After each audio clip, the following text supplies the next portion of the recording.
ಮತ್ತೊಂದು ಸ್ಟೋರಿ ನೋಡೋಣ. ಬೆಂಗಳೂರಿನಲ್ಲಿ ಒಬ್ಬ ಅಂಕಲ್ ಇದ್ದಾನೆ. ಈ ಅಂಕಲ್ನ ಶೋಕಿ ಹೆಂಗಿತ್ತು ಅಂತಂತಂದ್ರೆ, ಹೆಂಡತಿ ಬೇಡವಂತೆ ಈತನಿಗೆ, ಆಂಟಿಯರು ಅಂತಂತಂದ್ರೆ ಓಕೆ ಅಂತೆ. ಇದು ಅಂಕಲ್ನ ಸ್ಟೋರಿ. ಹೆಂಡತಿ ಬೇಡ ಅಂತ ಇವನಿಗೆ, ಆಂಟಿಯರೇ ಬೇಕಂತೆ. 5 ಜನ ಆಂಟಿಯರ ಜೊತೆಗೆ ಅಂಕಲ್ ಡಿಂಗ್ ಡಾಂಗ್ ನಡೆಸಿರೋದು. ಪಾಪ ಪತ್ನಿಗೆ ಹೊಡೆದು ಬಡ್ದು ಚಿಂತನೆ ಕೊಡ್ತಾ ಇದ್ದಂತೆ ಈ ಪತಿ.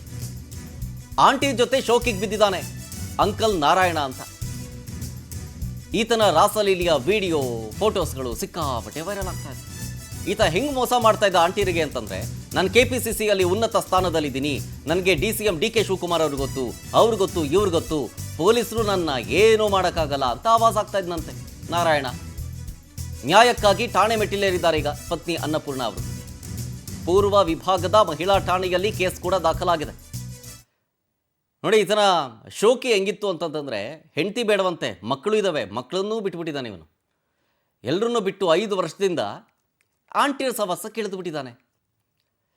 ಸಿಕ್ಕ ಆಂಟಿಯರಿಗೆಲ್ಲ ನಾನು KPCCಯಲ್ಲಿ ಉನ್ನತ ಸ್ಥಾನದಲ್ಲಿದ್ದೀನಿ, ನನಗೆ DK ಶಿವಕುಮಾರ್ ಅವ್ರಿಗೆ ಗೊತ್ತು, ಈತನೇ ಅಂಕಲ್ ನಾರಾಯಣ, ಅವ್ರಿಗೆ ಗೊತ್ತು, ಇವ್ರಿಗೆ ಗೊತ್ತು ನನಗೆ ಅಂತ ಹೇಳಿಬಿಟ್ಟು ಪುಸಲಾಯಿಸಿ ಆಂಟಿಯರ ಸವಾಸವನ್ನು ಇಟ್ಕೊಂಡಿದ್ದ. ಈ ನಾರಾಯಣ ಮತ್ತು ಅನ್ನಪೂರ್ಣ ಅವರಿಗೆ ಮದುವೆ ಆಗಿ 20 ವರ್ಷ ಆಗಿದೆ. ಒಂದಲ್ಲ ಎರಡಲ್ಲ, 20 ವರ್ಷ. 5 ವರ್ಷದಿಂದ ಹೆಂಡತಿ ಮಕ್ಕಳನ್ನು ಬಿಟ್ಟು ಆಂಟಿಯರ ಸವಾಸಕ್ಕೆ ಇಳಿದಿದ್ದಾನೆ ಅಂಕಲ್ ನಾರಾಯಣ.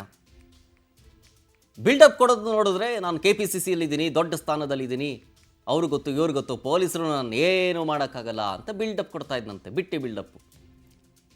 ಈ ಆಂಟಿಯರ್ಗಳ ಜೊತೆ ಸೇರಿಕೊಂಡು ಪತ್ನಿ ಮತ್ತು ಮಕ್ಕಳಿಗೆ ಕಿರುಕುಳ ಕೊಡ್ತಾ ಇದ್ರಂತೆ. ಆ ಕಿರುಕುಳ ತಾಳಕ್ಕಾಗದೆ ಈಗ ಪತ್ನಿ ಅನ್ನಪೂರ್ಣ ಅವರು ಪೊಲೀಸ್ ಠಾಣೆಗೆ ಮೆಟ್ಟಿಲೇರಿರೋದು.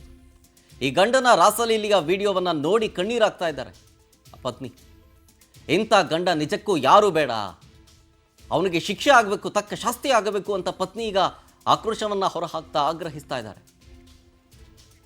ಡೀಟೇಲ್ಸ್ ಕೊಡ್ತಾರೆ ಇದ್ರ ಬಗ್ಗೆ ನಮ್ಮ ಪ್ರತಿನಿಧಿ ವೆಂಕಟೇಶ್ ಲೈವ್ನಲ್ಲಿ. ವೆಂಕಟೇಶ್, ಈ ಅಂಕಲ್ನ ಶೋಕಿ ಹೆಂಗಿತ್ತು, ಈಗ ಪೊಲೀಸರ ತನಿಖೆ ಯಾವ ಹಂತದಲ್ಲಿದೆ?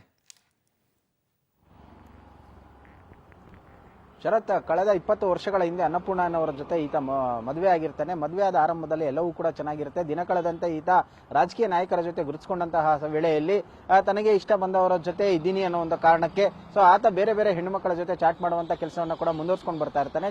ಕಳೆದ 5 ವರ್ಷಗಳಿಂದ ಈತನ ಉಪಟಳ ಹೆಚ್ಚಾಗಿರುವಂತದ್ದು, ಅಂದ್ರೆ ಹೆಂಡತಿ ಮಕ್ಕಳನ್ನ ಬಿಟ್ಟು ಬೇರೆ ಮಹಿಳೆಯರ ಜೊತೆ ಔಟ್ಸ್ಕರ್ಟ್ ಅಲ್ಲಿ ಹೋಗುವಂತದ್ದು, ರೂಮ್ ಅನ್ನ ಮಾಡ್ಕೊಳ್ಳುವಂತದ್ದು, ಅಲ್ಲಿ ಆಕೆ ಅವರ ಜೊತೆ ಅಕ್ರಮವಾದ ಚಟುವಟಿಕೆಗಳನ್ನ ನಡೆಸುವಂತದ್ದು, ಅದನ್ನ ವಿಡಿಯೋವನ್ನು ಕೂಡ ಈತನೇ ಮಾಡ್ಕೊಂಡಿದ್ದಾನೆ ಅಂತ ಹೇಳಿದ್ರೆ ನಂಬೋದಕ್ಕೂ ಸಾಧ್ಯ ಆಗ್ತಲ್ಲ. ಅಂತಹ ಒಂದು ವ್ಯಕ್ತಿತ್ವ ಈತನದ್ದು.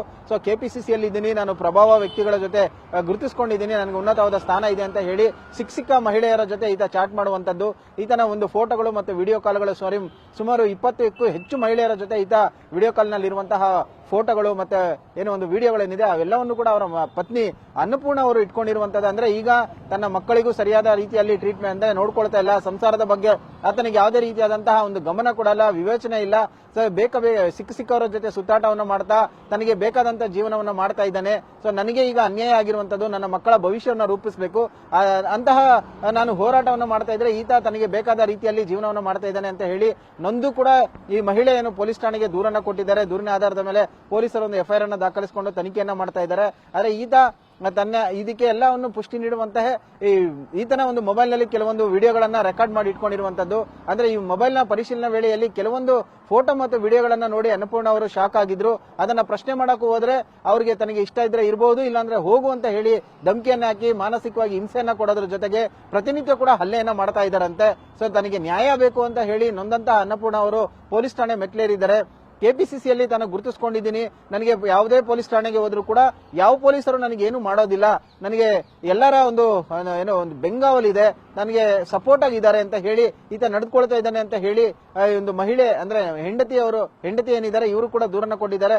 ನ್ಯಾಯಕ್ಕಾಗಿ ಈಗ ಸದ್ಯ ಅಂಗಲಾಚ್ತಾ ಇರುವಂತದ್ದು. ಶರತ್, ಓಕೆ, ಥ್ಯಾಂಕ್ ಯು ವೆಂಕಟೇಶ್ ಡೀಟೇಲ್ಸ್ಗಾಗಿ. ಮದುವೆ ಆಯಿತು ಸರ್. ಮದುವೆ ಆಗಿ ಒಂದು 7-8 ತಿಂಗಳಲ್ಲಿ ನನಗೆ ಭಾರಿ ಹಿಂಸೆ ಕೊಡೋದು ಸ್ಟಾರ್ಟ್ ಮಾಡಿದರು.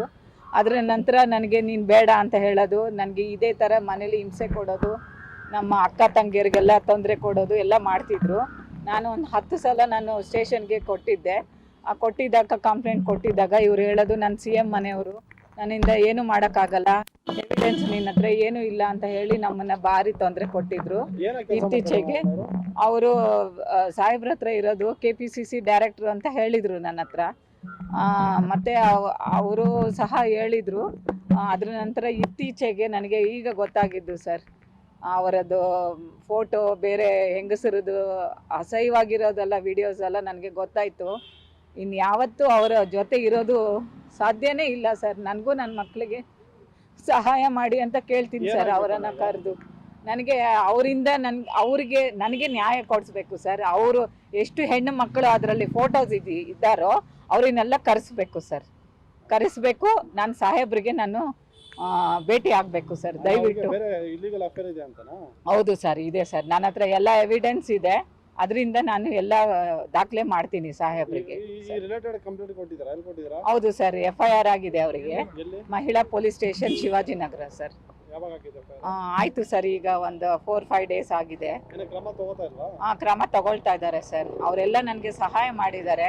ಫಸ್ಟ್ ಬಂದು ಇಂದಿರಾನಗರ್ ಪೊಲೀಸ್ ಸ್ಟೇಷನಲ್ಲಿ ಅರ್ಧ ರಾತ್ರಿಯಲ್ಲಿ 25ಗೆ ಮಧ್ಯರಾತ್ರಿಯಲ್ಲಿ ನನಗೆ ಕತ್ತು ಹಿಡಿದು ನನ್ನನ್ನು ಕೆಳಗಡೆ ತಳ್ಳಿ ಹಿಂಗೆ ನನ್ನ ಮೇಲೆ ಕಾಲಿಟ್ಟು ತುಂಬ ಗಲಾಟೆ ಮಾಡಿದ್ರು ಸರ್. ಅದ್ರ ನಂತರ ಸರ್ ಅವರು CM ಹತ್ರ ಇರೋದು, ನಾನು KPCC ಡೈರೆಕ್ಟ್ರು ಅಷ್ಟೇ.